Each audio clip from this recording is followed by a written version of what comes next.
Como decía el padre Pedro, ahora mismo, el mes que viene, el 27, concretamente de abril, tengo que ir, bueno, y quiero hacerlo, al Parlamento Europeo, donde, por increíble que parezca, me han pedido que hable exactamente de lo mismo que cuento en España.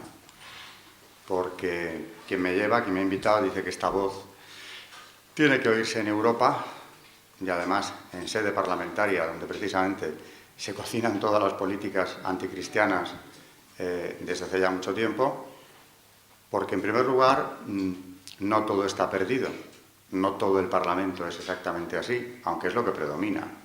Y además están bajo una obediencia bastante firme.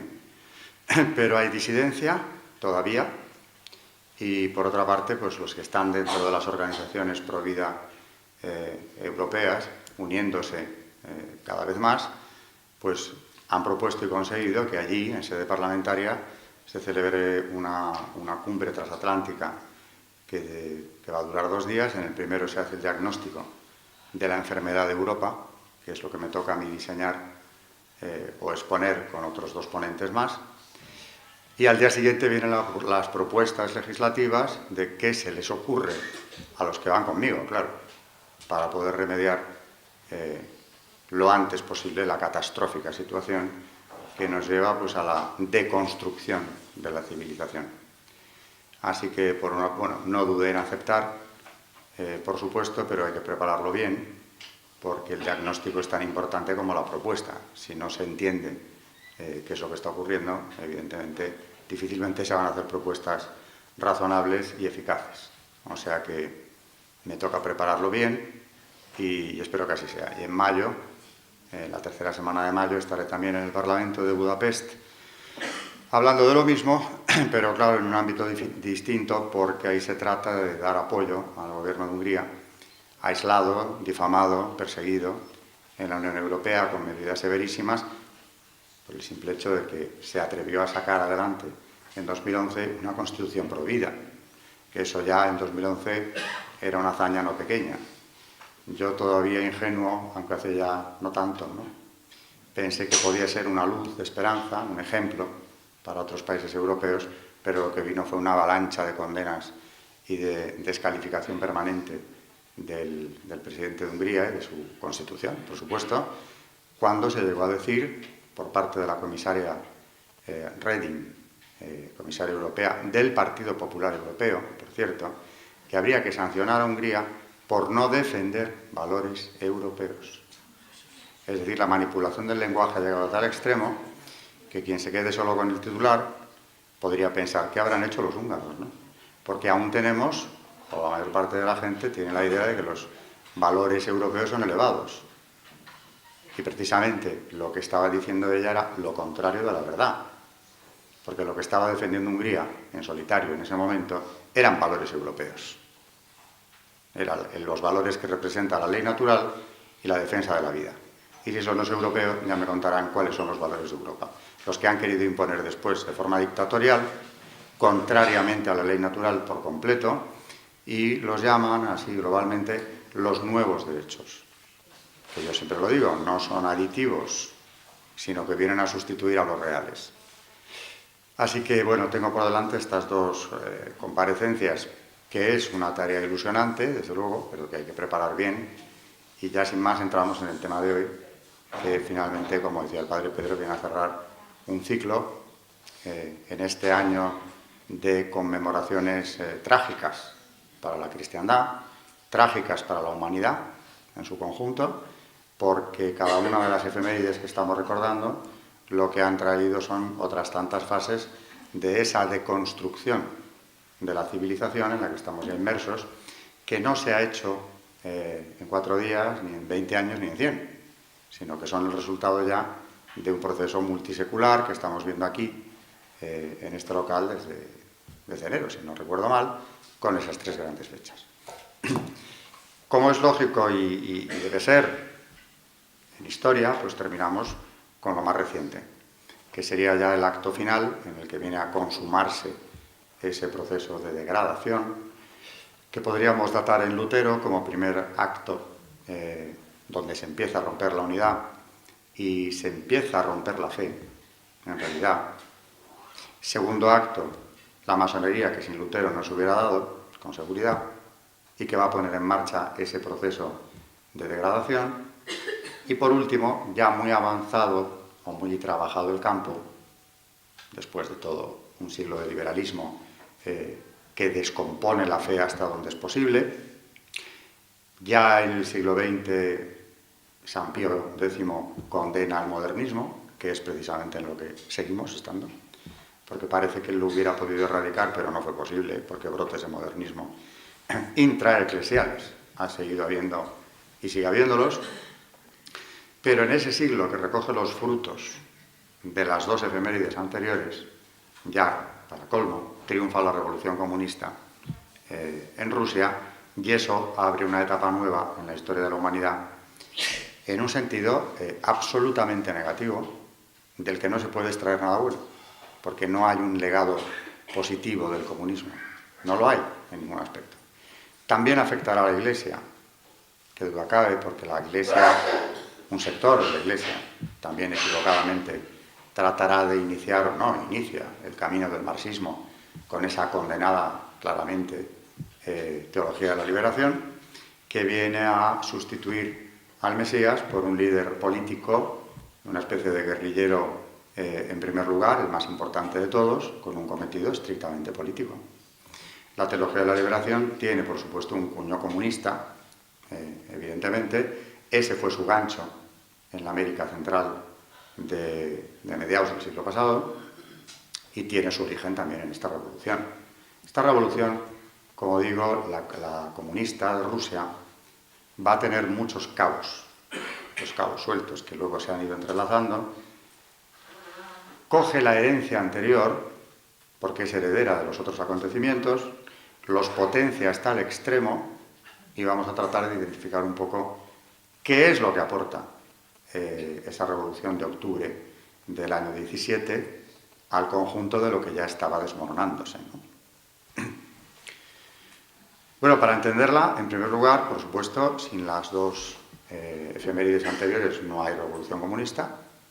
El liberalismo es un siglo, o el XIX es un siglo de liberalismo que va creando el caldo de cultivo necesario en dos aspectos. Por una parte, hay un cambio en el pensamiento europeo que es gravísimo, que es la consolidación de lo que conocemos como positivismo. Es decir, la sustitución de la fe, por supuesto, por una nueva religión que su creador, Comte, denominaba la nueva religión de la humanidad, lo que tenía que ser la nueva religión, que era la ciencia. Por tanto, en nombre de la razón, porque supuestamente eso era, es como una nueva edición de la filosofía ilustrada, lo que se hace es destruir la razón, que se cae sin la fe. Eso ya lo hemos visto en anteriores conferencias, pero en el 19 se ve con una claridad meridiana. Y junto a ese positivismo, que lo que trae es un materialismo feroz en la sociedad decimonónica, pues para colmo las asociaciones obreras que tenían que surgir, porque el liberalismo carece de un sentido social, no legisla. El Estado liberal, durante todo el siglo XIX, no lleva a cabo una política social porque no legisla socialmente. En aras del liberalismo, del libre cambio, del libre mercado, lo que se impone es la llamada ley de bronce, por su dureza. Es decir, que se crea una masa de desheredados que además han perdido su arraigo en la tradición secular de sus respectivos lugares. Es el momento de la revolución industrial, de las grandes migraciones del campo a la ciudad, donde estas masas quedan, como digo, desarraigadas también en lo espiritual y, por supuesto, explotadas, no cabe negarlo, hasta límites inhumanos, como denuncia León XIII en esa encíclica que hizo Historia y consideramos el punto de arranque de la doctrina social de la Iglesia, Rerum Novarum, en la cual, una encíclica que yo recomiendo siempre leer de cabo a rabo, denuncia todos los males de su tiempo. Denuncia ese liberalismo salvaje, ese capitalismo sin freno que ha embrutecido a millones de hombres, condenándoles a una vida sin esperanza, convirtiéndolos en animales de carga, sin ningún tipo de derecho. Lo condena.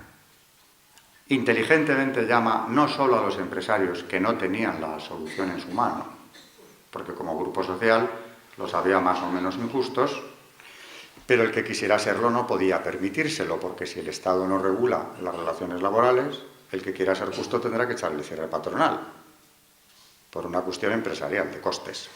De manera que era en manos del Estado principalmente donde estaba esa solución, y el Estado no había querido saber absolutamente nada. El Estado liberal es así, también se ocupa del Estado, León XIII. Y, naturalmente, ya en ese momento, en 1891, que es la fecha de la encíclica, se ocupa también de los movimientos obreros. Porque la Internacional de los Trabajadores, fundada a mediados del siglo XIX, hay varios congresos de la Internacional, 1864, 65, 67, en donde cada delegación de las organizaciones obreras envía sus comisiones a primero Londres, La Haya, van reuniéndose, va imponiéndose un criterio. Bueno, había dos igualmente perversos, porque uno era el anarquismo de Bakunin, que era la demolición de todas las instituciones, por supuesto de todas, incluyendo el Estado. Y la otra opción era el marxismo, que es quien se impone finalmente en la Internacional, y el anarquismo va a quedar como movimiento terrorista, que hará un daño enorme en la Europa mediterránea, sobre todo de finales del XIX y del siglo XX incluso, aquí en nuestra guerra civil, sin ir más lejos. Pero el marxismo se hace con el control de la Internacional. Y para empezar a hablar de la Revolución de Rusia tenemos que entender un poco lo que es la idea marxista. Ya en 1848, la última de las revoluciones liberales, viene acompañada de marxismo, porque es liberal, pero en esa ocasión los organizadores burgueses de esa revolución acuden a las masas obreras ya organizadas y toman la calle en París, con manifestaciones como no se habían visto nunca.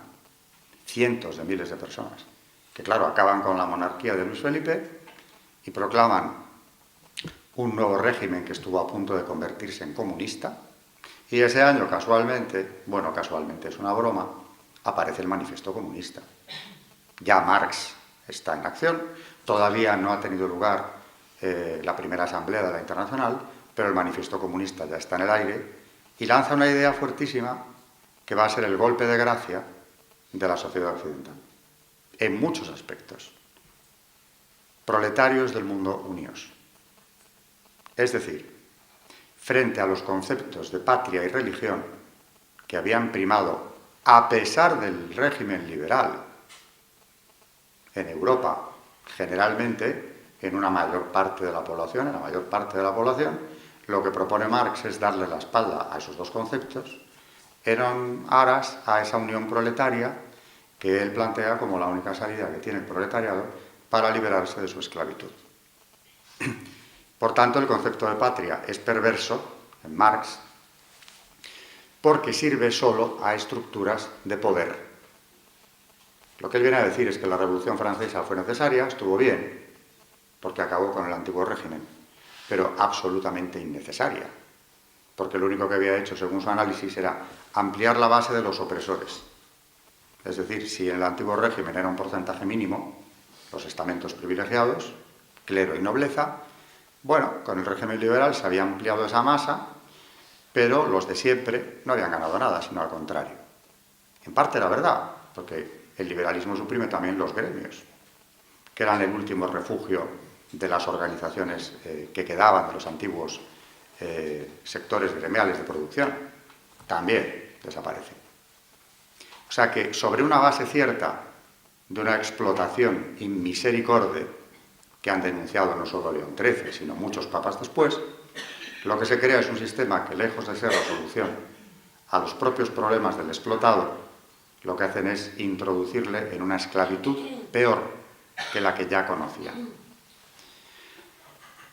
Para entender lo que se plantea en la Internacional, yo siempre pongo el ejemplo del eslogan de los agitadores comunistas durante la Primera Guerra Mundial en el frente ruso, que decían más o menos: no matéis a los soldados, se dirigían a la tropa rusa, no matéis a vuestros hermanos alemanes.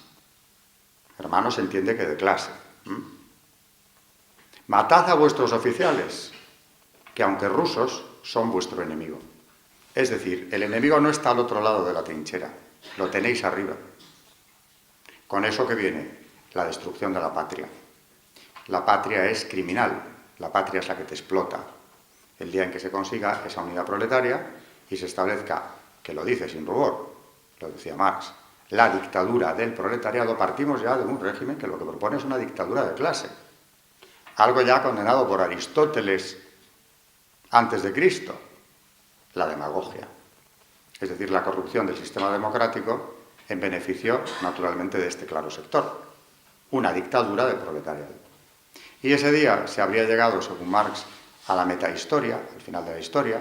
Ya no habría lucha de clases, que según él es lo que había movido el mundo siempre.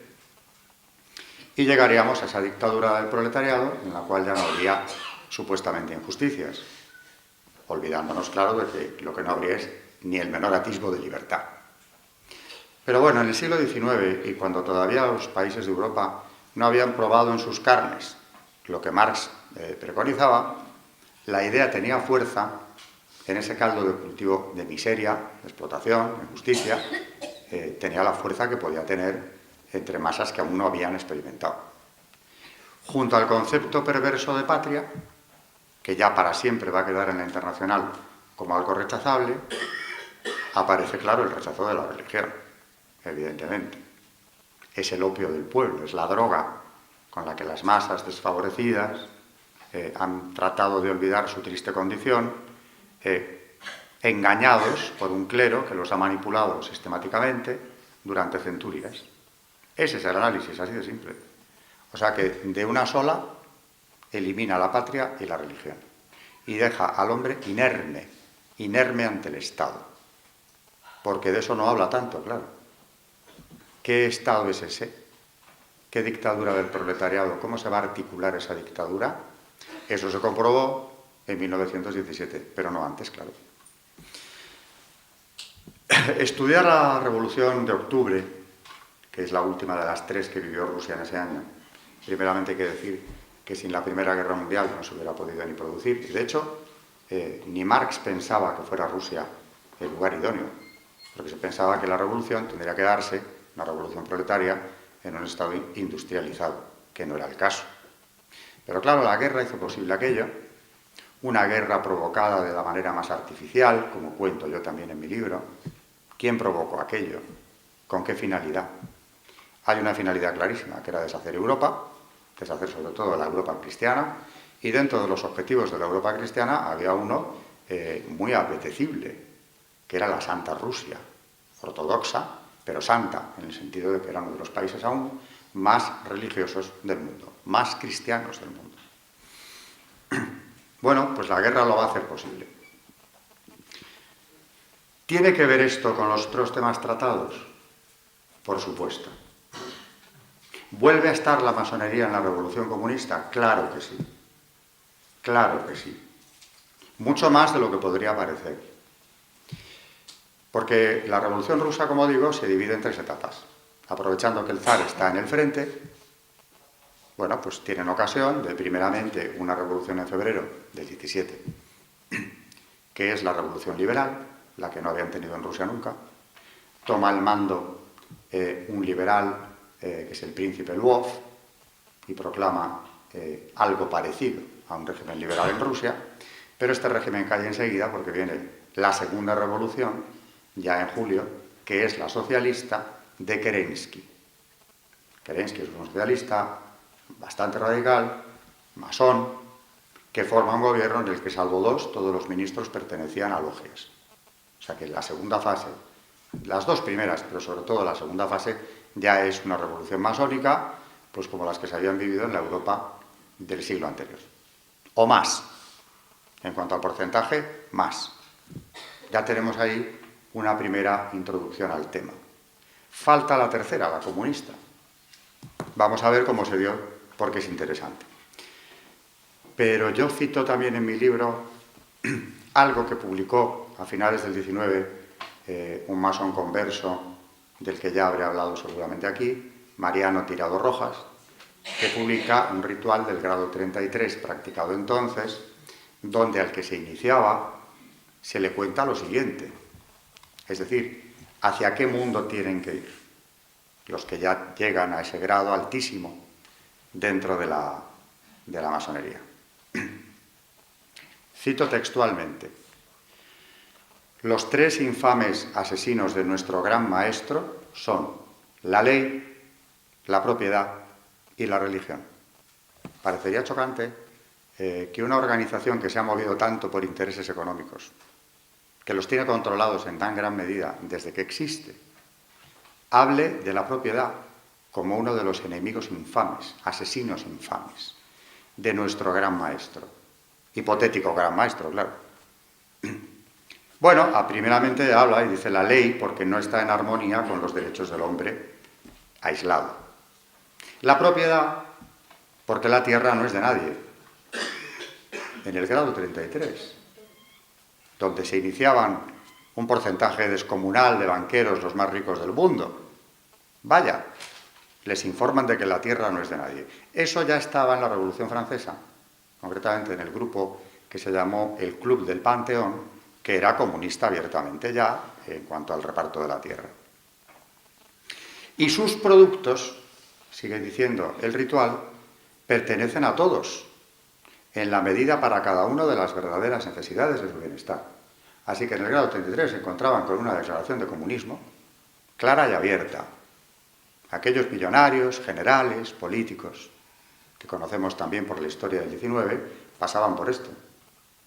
Bueno, primera contradicción, que puede llamarnos la atención poderosamente, pero que no va a ser la única sorpresa de hoy. Y luego, claro, añade, la religión, el tercer infame asesino.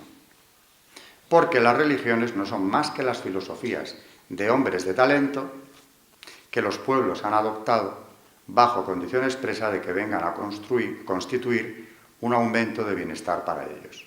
Es decir, una falacia de hombres de talento que han ido inventándose creencias religiosas. También esto estaba en la Ilustración francesa. En el 18 ya se publicó en París un folleto masónico en su origen que decía, que se llamaba como título Las tribus de los impostores, que en la tapa llevaban una caricatura de Cristo, Mahoma, Moisés, todos impostores, todo un invento. Bueno, pues esa tesis ya estaba en la Ilustración, aquí aparece en el grado 33 con toda claridad, y sigue diciendo, ni la ley, ni la propiedad, ni la religión pueden, pues, imponerse al hombre, y como le aniquilan, privándole de sus más preciosos derechos, son asesinos contra quienes hemos jurado ejercer la más ruidosa venganza, enemigos a quienes hemos jurado una guerra a todo trance y sin cuartel. De estos tres infames enemigos, concluyo la cita ya, la religión deberá ser el objeto constante de nuestros mortales ataques, porque un pueblo jamás ha sobrevivido a su religión si lo sabrían ellos de bien. Y matando a la religión tendremos a nuestra disposición la ley y la propiedad. Pero eso no era malo. Nos han dicho 3 párrafos más arriba que eran los asesinos, la ley y la propiedad. Pero ya no, si le quitamos la religión, entonces podemos hacer una ley y una propiedad que sean aceptables para nosotros. Y podremos regenerar la sociedad estableciendo sobre los cadáveres de aquellos asesinos la religión, la ley y la propiedad masónicas. Este ritual no tiene desperdicio, porque ya nos está hablando de todas las revoluciones, liberales o no, la comunista inclusive, y está justificando el régimen comunista mucho antes de que triunfara.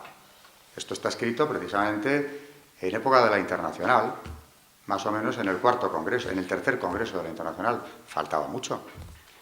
Tirado Rojas lo publica en 1892, así que 20 años antes de la Revolución Comunista de Rusia. Bien.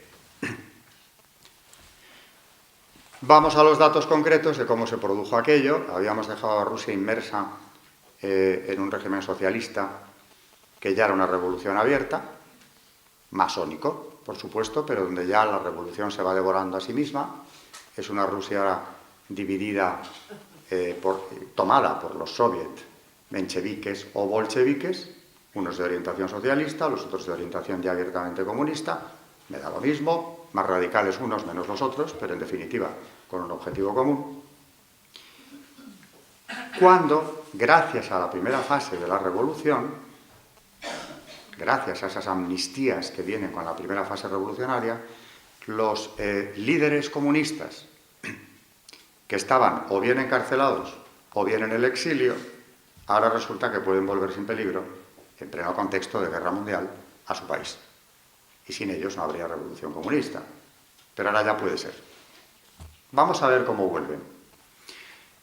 Bueno, el caso más conocido es el del propio Lenin, que refugiado en Suiza, el gobierno alemán pone a su disposición el famoso vagón blindado lleno de oro que le proporciona un banquero judío, Barbour. Es una familia importantísima en la Revolución Rusa y también en la economía americana, la familia Barbour, una familia judía alemana, de la que solo uno, Max, es el que se queda en Alemania, los otros dos pasan a los Estados Unidos e ingresan, ojo a este dato, por alianzas matrimoniales y por inversión, en la principal banca americana de entonces, la gran banca judía americana, la Kuhn-Lev. Socios de los Rothschild, por supuesto, aunque el capital mayoritario era de esas otras familias, Kuhn, Lev, Schiff. Y cuando llegan los Barbour, ellos también. Bueno, se va posicionando, ¿no? El Barbour alemán, el que permaneció allí, es quien le facilita el dinero a Lenin para que atraviese sin problemas, por cierto, en el vagón blindado, el territorio alemán y llegue a la patria rusa lo antes posible, pero eso se entiende. Se entiende bien porque, al fin y al cabo, Alemania tiene un enorme interés, claro, en que Lenin llegue a Rusia, porque lo primero que ha hecho Lenin es que ha prometido que el día en que tome el poder, retira a los ejércitos rusos del frente oriental. ¿Cómo no le va a interesar a Alemania que eso suceda? Aparte de que viene con otra cosa. Contaban con el desplome del imperio de los zares en cuanto triunfara la revolución comunista. Bueno, pues puente de plata al señor Lenin, le he vuelto a llamar Marx, oro todo el que se le pueda facilitar para el proyecto y le ponemos en marcha camino del enemigo, es un caballo de Troya que le meten los alemanes a Rusia y que se entiende, maquiavélico el plan, pero se entiende. Mucho más difícil de entender es, bueno, Stalin no tiene problema ninguno porque de los tres grandes jefes de la revolución estaba deportado en Siberia, no tiene más que coger un tren y plantarse en San Petersburgo, es el que llega antes y sin problemas de ningún tipo. Pero hay un tercer personaje, el tercer protagonista en esta historia, que es la suya, la más interesante de las tres. Y me estoy refiriendo a Trotsky. Trotsky era el que había llegado más lejos, en la escapatoria. Vivía en Nueva York, donde trabajaba en un periódico comunista, mantenía contacto con unas cuantas docenas de comunistas rusos exiliados, bueno, llegaron a ser 200 en última instancia, y cuando llegan las amnistías de aquella Rusia que ya se debate en el caos, que sigue en guerra, pues Trotsky organiza su vuelta a la patria rusa para tomar parte en esa revolución que ya es en la culminación. ¿Cómo lo consigue? Bueno, en primer lugar, consigue una donación extraordinariamente amplia, 20 millones de dólares, que le entrega la Kuhn-Lev, es decir, la banca a la que pertenecen los hermanos Barbour, hermanos del que en Alemania le da el dinero a Lenin, pues esos hermanos, sobre todo Paul Barbour, que es uno de los fundadores de la Reserva Federal Norteamericana. Son ellos los que ponen a disposición de Trotsky esa fabulosa cifra para que pueda volver con toda amplitud a Rusia. Colaboran los Barbour, colabora Jacob Schiff, que por supuesto tiene casi más dinero que ellos dos juntos, la banca Kuhn-Lev. Bueno, pues podrías decir, ¿qué busca la banca Kuhn-Lev en esta operación? ¿La bicefalia, quizá? Eso que llamamos bicefalia, es decir, el estar en los dos bandos, previendo ya el éxito de esa revolución en Rusia. estar en los dos bandos. Bueno, podría ser una manera de ver el negocio, ¿no? Vamos a invertir también allí, no vaya a ser que estos con el tiempo sean un Estado poderoso. ¿Por qué no? A lo mejor. Pero no acaba aquí la explicación, es mucho más complicado que todo eso, porque que los alemanes quisieran meter a los comunistas en Rusia, como he dicho, se entiende. Pero los americanos,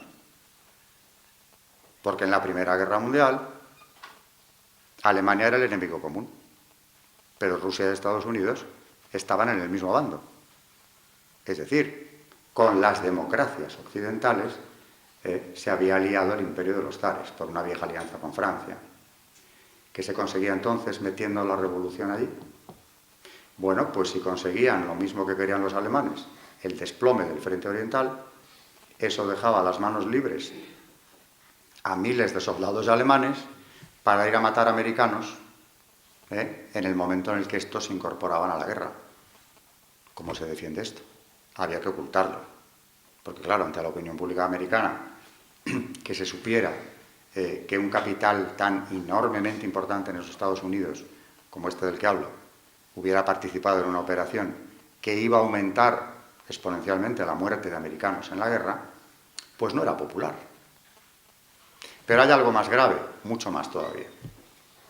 Trotsky embarca en Nueva York, con sus 200 colaboradores.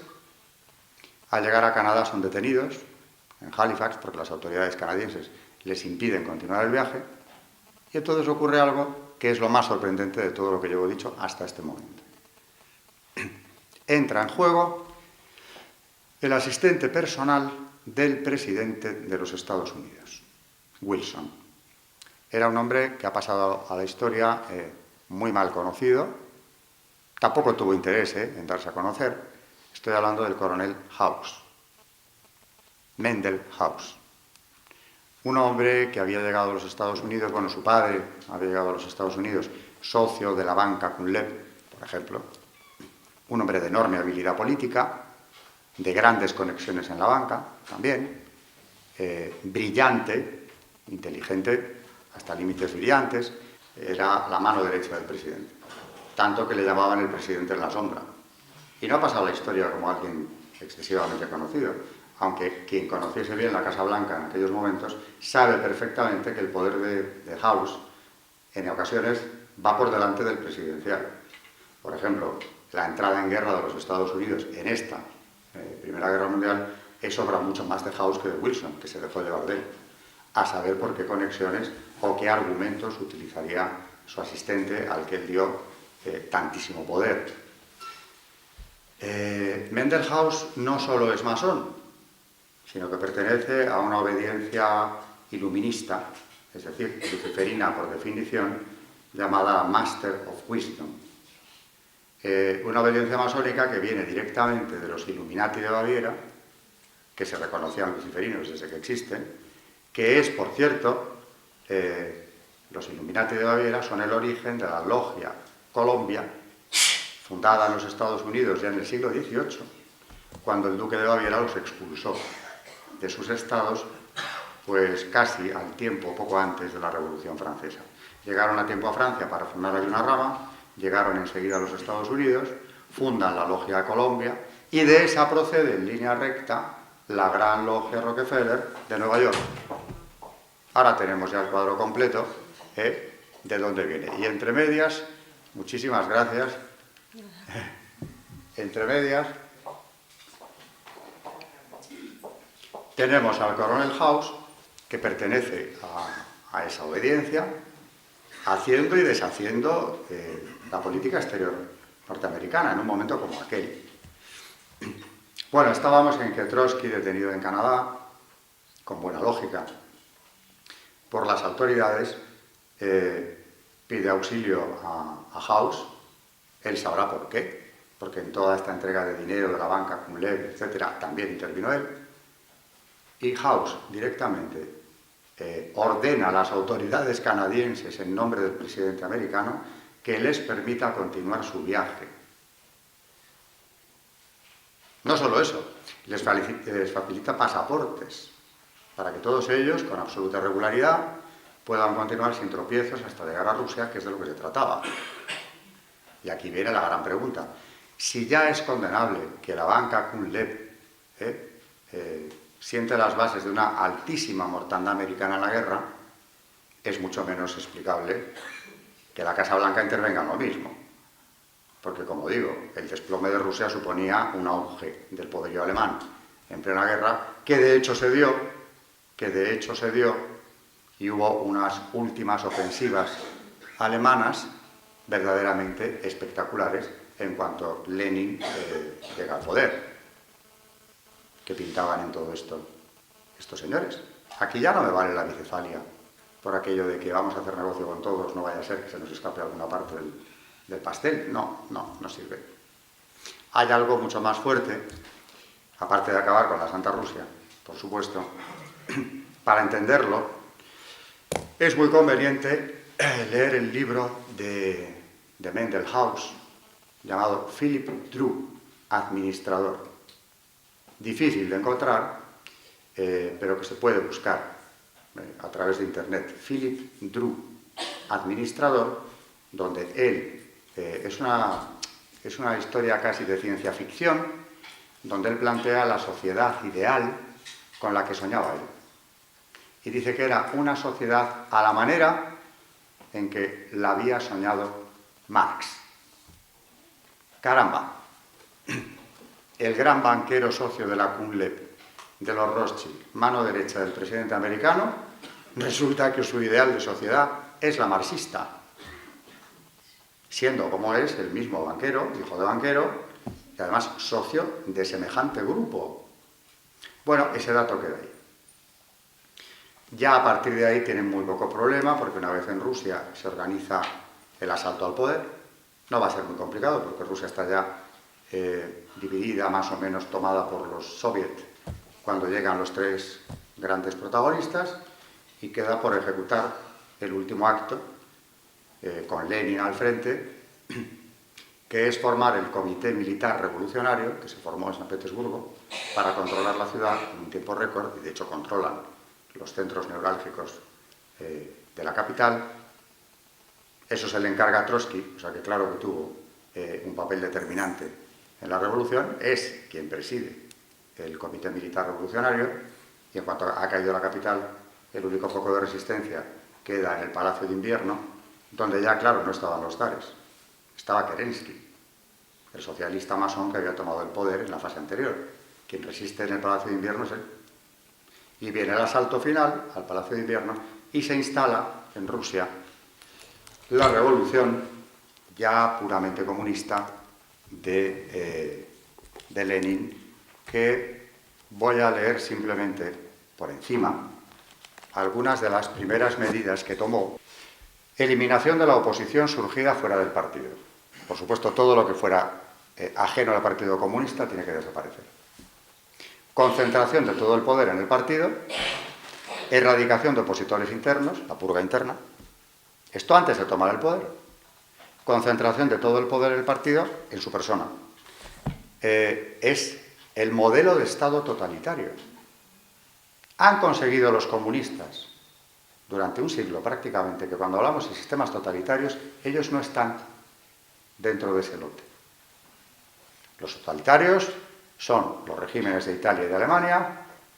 Rusia no, Rusia es una cosa como que va por libre, aparte, separada.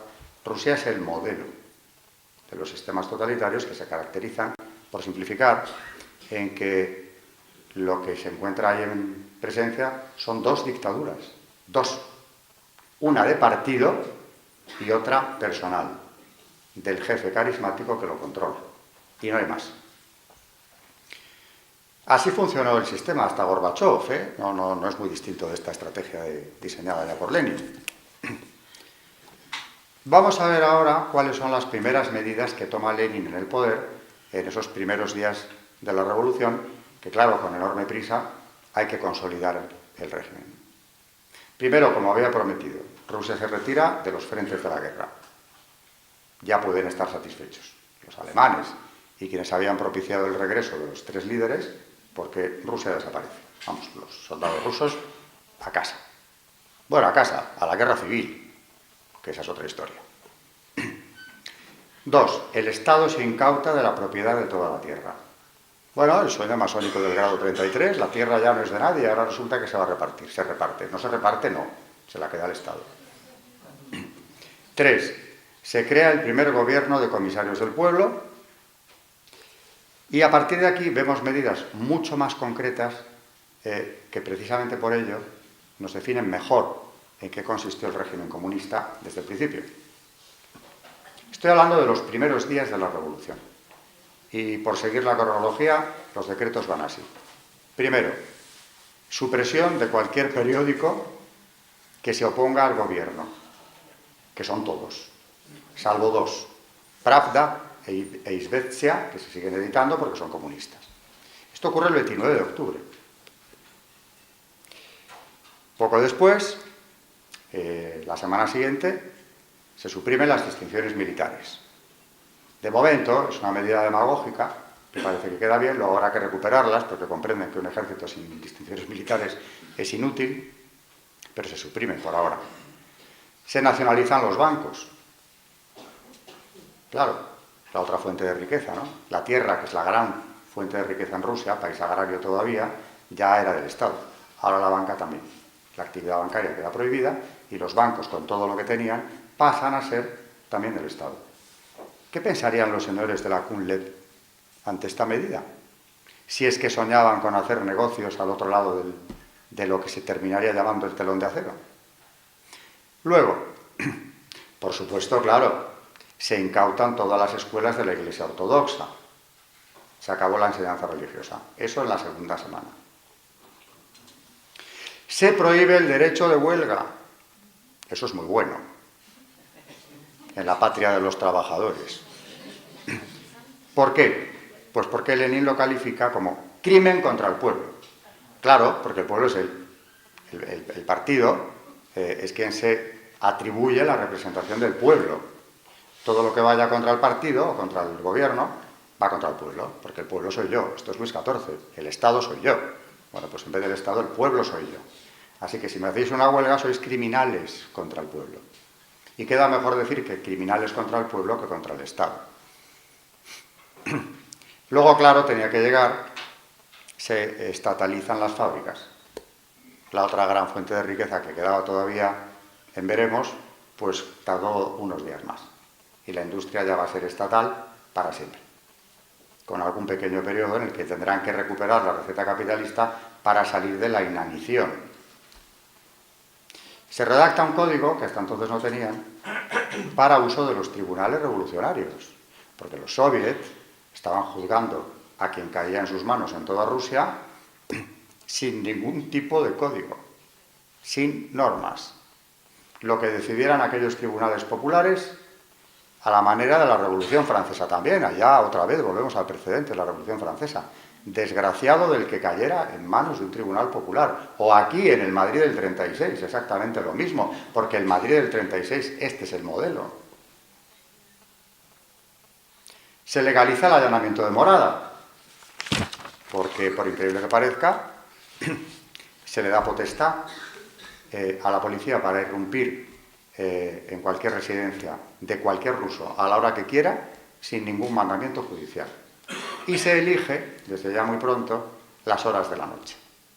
Nos sigue recordando mucho al Madrid del 36, porque la técnica se diseñó aquí. Una vez legalizado el allanamiento de morada, la fundación de una institución que va a ser también clave en todo el sistema represivo soviético, que es la creación de la Checa. Las checas de Madrid se llaman así en plural porque copian también el sistema de la Checa soviética, que es la policía política. Que, por cierto, en tan solamente unos meses contaba ya con 250.000 agentes. Es decir, una maquinaria represiva brutal, que además es cuando se inventa lo que se ha llamado la tortura científica, en lo cual ya es mejor no entrar, aunque también aquí en España, en Madrid, tenemos casos muy conocidos, cada vez un poco más. En la universidad de la que yo vengo, en el CEU, hay un estudio sobre las checas madrileñas, donde se ve qué tipo de tortura se hacía, que es científica, en el sentido de que se aplican técnicas científicas. Aparte de las barbaries que hacían, por eso solía haber parrillas eléctricas en las checas todas. Independientemente de eso, también en Rusia, que es el modelo, solían estar presentes médicos. Y no siempre para ayudar a que no se muriese el interrogado, sino para poderlo prolongar todo lo posible. No voy a entrar en detalles. En definitiva, la checa, que también es una creación de Lenin, realmente más de Trotsky, porque es un encargo, no un encargo de Lenin, ejecutaba en aquellos primeros meses a un promedio de 1000 personas al mes, que es muy poco, comparado con lo que va a ocurrir enseguida. Distinguimos en la historia de la Revolución dos tipos de purgas. Las que se llaman purgas de masas, que son purgas dedicadas a terminar con lo que ellos eufemísticamente llamaron las gentes del pasado, que eran las que consideraban incompatibles con la nueva situación, es decir, imposibles de reciclar. Estamos hablando, claro, naturalmente, de nobleza y clero, incluso de burguesía monárquica o de ideología conservadora, incluso los liberales. O sea, ya todo lo que no fuera comunismo estaba bajo sospecha de ser peligroso.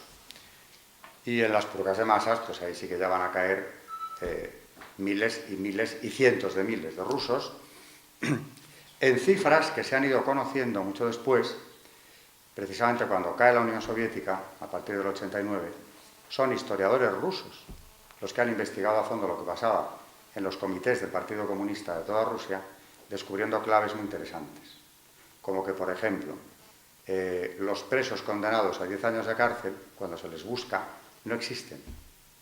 Era una clave de la sentencia. 10 años equivalía a la eliminación.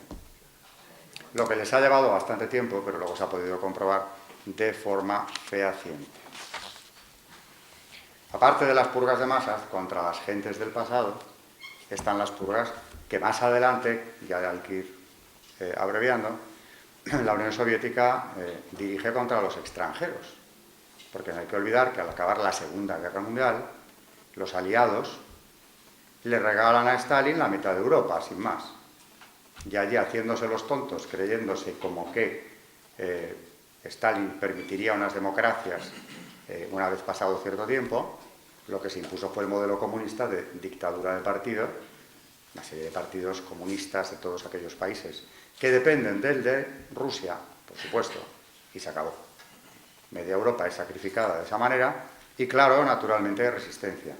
Entonces hay una lista por naciones, quienes fueron los más eliminados, que va por este orden. Los que más persecución sufrieron fueron los polacos, porque además, claro, a la resistencia política se unía la religiosa. La resistencia polaca fue religiosa, principalmente desde el principio, fueron las organizaciones católicas, pero incluso al final del régimen también. Le siguen los alemanes del este, que han caído también bajo la férula comunista.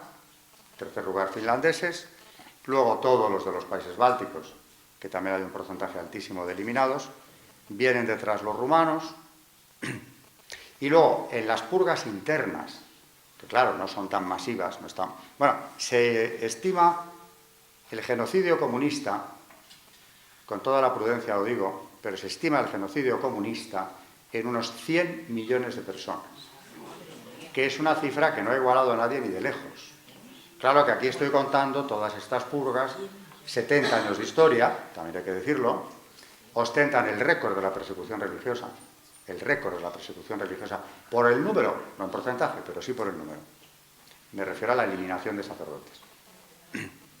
Ahora bien, las purgas internas, que son las que se dirigen contra agentes de su propio partido comunista, porque claro, a esos había que controlarlos de manera muy especial, son todavía más impresionantes. Por ejemplo, los peores años, en cuanto a purgas internas, fueron los de, precisamente coincidiendo con la Guerra Civil Española, del 36 al 38. En esos años, 5 de los 7 presidentes del Comité Ejecutivo Central del Partido Comunista, 5 de 7, fueron eliminados. De los 11 ministros centrales de la Unión Soviética, mataron a 9. La propia Checa, De las secretarías locales del Partido Comunista Ruso, mataron a 43 presidentes, más de la mitad. El generalato sufrió una criba en plena guerra, verdaderamente brutal. Y el récord lo ostenta la propia Checa, donde no sobrevivió prácticamente ninguno de los altos cargos.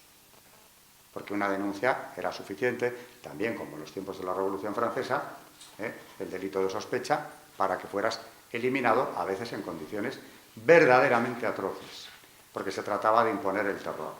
La sede de la Checa, la Lubyanka, era algo que hacía estremecerse a cualquier ruso ante la simple posibilidad de ir a parar a uno de aquellos sótanos, donde pasaba todo lo que podemos figurarnos. Bueno, esto es la revolución que se conmemora en el 17. Bueno, por supuesto, claro, se hace una constitución que va a ser el modelo de todos los regímenes totalitarios, donde se establece un partido único, una lista única, es decir, el ruso tiene dos opciones, o no votar o votar al partido, no hay otra posibilidad. ¿Quiénes son los que componen la lista única? Naturalmente no solo gente del partido, sino de probada fidelidad. Lo que no te pone a salvo de caer en manos de la Checa posteriormente. Cualquier denuncia era peligrosa. Esa es la democracia comunista, porque tuvieron la desfachatez de llamarlo así. Es más, lo que luego Stalin implanta en todos los regímenes o todos los países del telón de acero, lo llamaron democracias populares. No olvidemos que la República Popular, concretamente la República Democrática es justamente la que no lo era, pero ha pasado a la historia con ese nombre, y ya no quiero hablar más, ni de la dictadura comunista, ni de la Constitución soviética. Creo que ya he dado unos cuantos datos o pinceladas, lo que me ha permitido, iba a decir la tecnología, pero debe ser otra cosa. Pero sí que hay otra parte que pensaba desarrollar más, que es el legado comunista. El legado comunista no solo es 70 años de desolación, 100 millones de muertos y todo lo que yo he dicho muy por encima. Es muchísimo más que eso. Estábamos hablando al principio del proceso de deconstrucción de Europa o de la cristiandad. Hay un neocomunismo, que se llama así, pero es comunismo, filosófico, si queremos, cultural, porque claro, cuando se terminó la Segunda Guerra Mundial, aparte de regalarles a los comunistas media Europa, se permitió que los partidos comunistas en los países democráticos actuaran con toda libertad.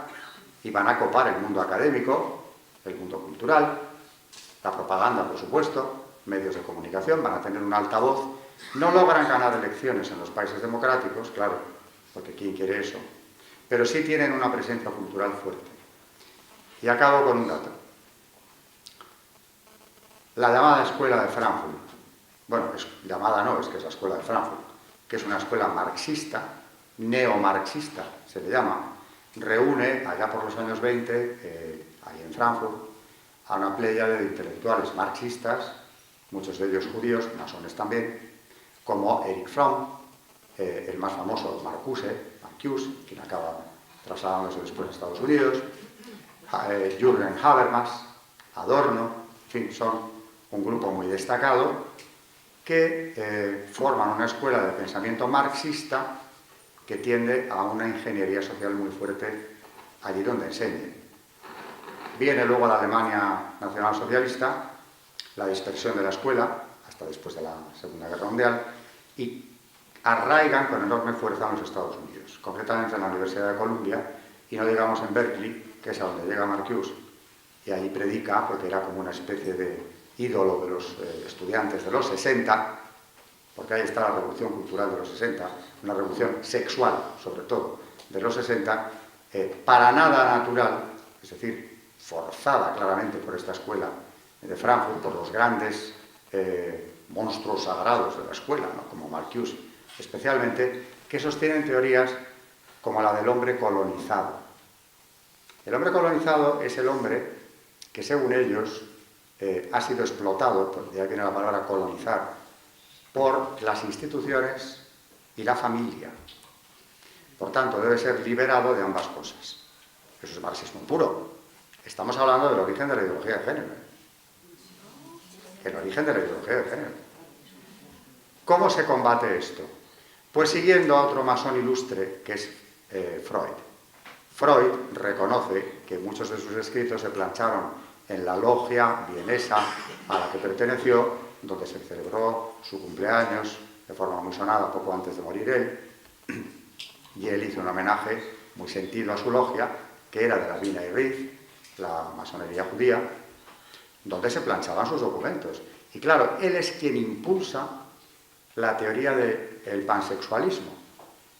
Nos movemos solamente y principalmente por el sexo, que es lo que luego la Escuela de Frankfurt adopta como propio y lo lleva todavía más allá.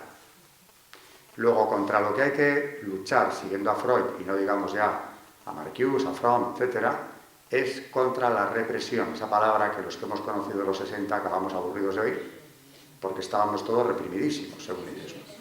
Represión era la palabra clave, ¿no? ¿Qué represión era esa? Pues la que el hombre civilizado se impone para no comportarse como un animal cualquiera, que es lo que aquellos filósofos decían tenía que hacer, para ser libre y feliz. Estos filósofos sostenían, empezando por Marcuse, que el impulso básico del hombre es sexual. Y eso es lo único que le puede liberar y realizar como ser humano. Pero añade a eso que el hijo, el producto de la relación sexual, no es natural. Es un enemigo del hombre. Porque lo natural es el impulso sexual. El hombre no quiere reproducirse, quiere sexo. Por tanto, claro, ahí ya aparece por primera vez una visión negativa de la maternidad, se disocia maternidad y sexualidad, y lo que hay que enaltecer como vehículo de liberación es el sexo por el sexo. Esto es así de crudo, y necesitaríamos horas para hablar de la Escuela de Frankfurt, pero yo voy a lo esencial. La revolución sexual de los 60, que acaba con la familia en Occidente prácticamente, viene de esta escuela. Aquellos movimientos de los jóvenes estudiantes del 68 en Francia, o en los Estados Unidos, partiendo de Berkeley. Muy concretamente, lo que buscaban ante todo era el amor libre. No sabían para qué, era lo que les habían enseñado en las aulas, los grandes maestros. Y luego, claro, descolonizarse de la familia, de las instituciones, no digamos de la religión. Y claro, desde ese momento, desde los 60, queda en Occidente el sentimiento de que lo único liberador es el impulso sexual. La familia es una lacra, la maternidad es una lacra peor todavía, es antinatural, llegan a decir. Caroline Hanna, que ha presidido la División para el Avance de la Mujer de Naciones Unidas hasta hace muy pocos años, habla de la maternidad como trabajo reproductivo, impuesto reproductivo o injusticia biológica que la mujer tiene que soportar y de la cual debe ser liberada. Porque si no se libera de ese trabajo, de ese impuesto, no podrá realizarse, ni como persona, ni profesionalmente, ni en ningún sentido. Es la primera vez en la historia de la humanidad que se presenta la maternidad como una lacra de la mujer, de la que hay que liberarla por cualquier método, anticonceptivos, aborto incluido, por supuesto, porque el aborto es liberarla del enemigo que le impide su desarrollo. Es decir, es lo más diabólico, ya que hablábamos del antes, ¿no?, que se ha diseñado en el pensamiento occidental y que encima se ha consagrado como una cumbre de la filosofía de los 60, de los 50 incluso, toda la Escuela de Frankfurt, tan admirada. ¿Cuántos papanatas no estaremos aquí sentados que de jóvenes nos dejábamos embaucar con aquellos grandes nombres de Fromm, de Marcuse, de Adorno? ¡Oh! La Escuela de Frankfurt. ¡Qué grandes pensadores! Monstruos al servicio del caos, al servicio de la disolución de una sociedad cristiana. No cristiana, al servicio de la disolución de la civilización sin más. Porque han dejado una Europa desolada, un Occidente desolado, sobre el cual ya es muy difícil construir. Es tierra quemada. Sacar al final de las mentes de ciertas generaciones que esto no es así, es muy complicado porque además es lo que ha arraigado en las Naciones Unidas y son las políticas que impulsan precisamente siguiendo estas filosofías. Quiero acabar, como siempre, con un mensaje positivo, porque gracias a Dios el dar clase a chicos jóvenes también me ayuda. Les veo muy trabajados, claro, porque ellos han llegado ya en un momento en el que todo esto estaba más que repasado, consumado, asentado legalmente, con la mordaza puesta a todos nosotros. porque claro, quien hable en contra de esto puede ir a la cárcel, y aún así, cuando hablas con ellos, con los de 18 o 20 años, reconocen la verdad. Ahí se ve que Dios existe. Porque realmente, que estas personas que han crecido, han nacido ya en este mundo, han crecido bombardeados literalmente por el cine, los medios de comunicación, la cultura que les rodea, el entorno social en el que se mueven, la mayor parte de ellos, que aún así reconozcan que esto, cuando se lo explicas, es monstruoso, eso es un milagro de Dios. No han podido, ni siquiera después de tantas décadas de demolición, con argumentos como este, con todo su prestigio intelectual, con todo el enorme esfuerzo derrochado por ellos, los autores que he nombrado, arrancar del ser humano la verdad. No lo han conseguido, porque eso, gracias a Dios, tengo la oportunidad de verlo, palparlo, todos los días en clase. Y cuando además les das doctrina, por ejemplo, estoy dándoles ahora, dentro de la doctrina de la Iglesia, bioética. Ponte a hablarles de bioética. Que dices, bueno, aquí esto va a ser una tensión. Pues no lo es. Hombre, hay cosas que les chocan, porque han nacido, como digo, con ello. Y se lo han metido a presión en la cabeza. Pero reconocen la verdad. Reconocen el valor de la vida humana. No hay que explicárselo tanto. Reconocen el valor de la familia. No hay que insistirles demasiado. Y digo, bendito sea Dios. No han podido. Bueno, pues si no han podido con todos estos medios a su alcance, y esto es una herencia comunista, la ideología de género viene del marxismo, absolutamente, y no se atreve nadie a discutirlo, es la lucha de clases terminada, pues pasa a la lucha de sexos. La liberación ahora ya es una liberación sexual en la línea de la escuela de Frankfurt. No han podido. ¿Cómo no presentar batalla cuando ves que ni por esas han conseguido arrasarlo todo? El daño es enorme, lo hemos constatado, lo hemos comentado aquí, cuántas almas se han ido detrás. Pero de todas formas, yo veo signos de esperanza. Y no es que sean aparatosos, los veo en mis clases, los veo cuando hablo con los jóvenes, con mis hijos y sus amigos, con la gente que todavía podemos llamar gente normal, por muy trabajada que esté. Ves el fondo de la capacidad de reconocer la verdad. Por eso, cualquier iniciativa que se plantee, como estas cumbres que mencionaba al principio de la conferencia, hay que apoyar.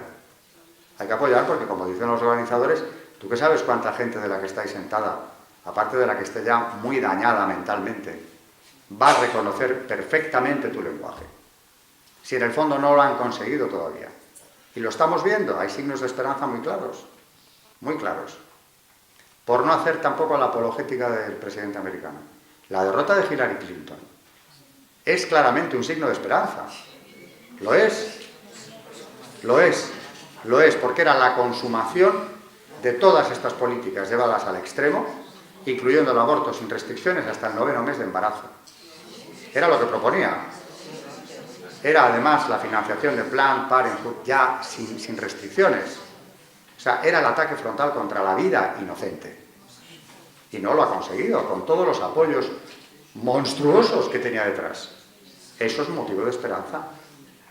Haga lo que haga la administración actual americana, que no podrá ser peor que lo que ella estaría haciendo ya en este momento, al menos hay signos de que quien gobierna allí hará barbaridades, pero está defendiendo la vida. Está echando marcha atrás, por ejemplo, en la financiación de las centrales abortistas. Bueno, pues a mí no me hable usted de los acuerdos de comercio con Asia, que me importan un bledo, y se lo echan mucho en cara, o de cosas que pueden ser mucho más discutibles, como el muro que inició Clinton, por cierto. Hábleme de la vida, porque la otra administración que ahora estaría en el poder estaría matando a niños a mansalva, y los que caerían a partir de ahora con la nueva legislación. Hábleme de eso. No, pues es una batalla por la vida, si es que en lo que estamos es en la batalla por la vida. Pero claro, esa batalla va de la mano de la batalla por la familia, porque es lo mismo. Ha tenido mucho que ver, y ya con esto enlazamos las 3 conferencias que llevamos vistas: masonería, comunismo, por cierto, y tirando del hilo llegamos a Lutero, al libre examen, a la soberbia de la rebelión contra el magisterio. Yo interpreto, yo solo, yo digo, yo dictamino, yo establezco. Al final, ¿dónde está el origen del relativismo? Que es el dogma que se ha impuesto violentamente en Occidente, está en Lutero. Está luego consolidándose en la Ilustración, florece con el liberalismo, no digamos ya luego en el siglo XX, y luego el marxismo, que venía como una dictadura, lo que fue una dictadura férrea, le da ya el marchamo definitivo. Y esta dictadura del relativismo tiene un puño también marxista, clarísimo. Están conectadas las tres realidades de una forma indisoluble. Y por sus frutos los conoceréis. Está en el Evangelio, ¿no? ¿Qué frutos han dado? Como decía León XIII hablando de la masonería, además de amargos, muy dañosos. Muy dañosos. Y todos relacionados, y al final, todo en la misma dirección, que es la deconstrucción de la familia. Y el ataque a la vida. Si esos no son objetivos del demonio desde que existe el ser humano, que me explique alguien que otros tiene. Pero está claro, ¿no? Al final, simplificando, pues llegamos a esta conclusión. Y con esto, bueno, acaba el ciclo.